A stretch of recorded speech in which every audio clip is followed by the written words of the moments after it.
वाशिम जिल्ह्यातील मेडशी ग्रामपंचायत प्रशासनाने ऑगस्ट 15 रोजी होणारी विशेष ग्रामसभा न घेतल्याने प्रधानमंत्री आवास योजना ग्रामीण अंतर्गत आवास प्लस 2024 ची मसुदा प्रतीक्षा यादी अंतिम होण्यापासून रोखली गेली आहे।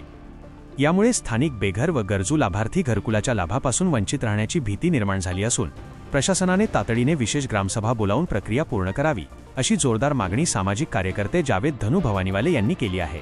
महाराष्ट्र शासनाच्या ग्रामविकास व पंचायत राज विभागाच्या परिपत्रकानुसार पत्र क्र. 286 योजना वजा 10/15 ऑगस्टच्या ग्रामसभेत आवास प्लस 2024 ची मसुदा प्रतीक्षा यादी ड्राफ्ट PWL मांडून ती अंतिम करणे प्रशासनाला बंधनकारक होते। परंतु मेडशी ग्रामपंचायतीने ही सभा आयोजित न केल्याने नागरिकांमध्ये तीव्र असंतोष पसरला आहे।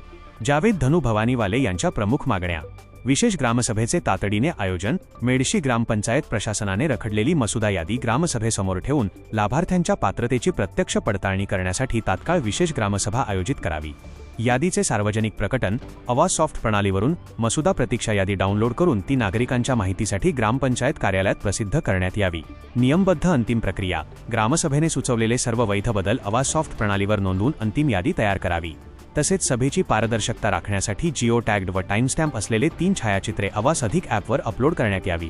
शासकीय नियमांनुसार वेळेत ग्रामसभा न झाल्याने खऱ्या अर्थाने घरकुलाची गरज असलेल्या कुटुंबांवर अन्याय होत आहे। ग्रामपंचायत प्रशासनाने कोणत्याही प्रकारचा विलंब न करता विशेष ग्रामसभा बोलावून आवास प्लसची यादी अंतिम करावी व पात्र लाभार्थ्यांना न्याय मिळवून द्यावा असा इशारा जावेद धनू भवानीवाले यांनी दिला आहे। वाशिम जिल्हा प्रतिनिधी जावेद भवानीवाले अशाच नवनवीन बातम्यांसाठी चॅनलला सबस्क्राईब करा आणि पाहत रहा MH न्यूज मराठी।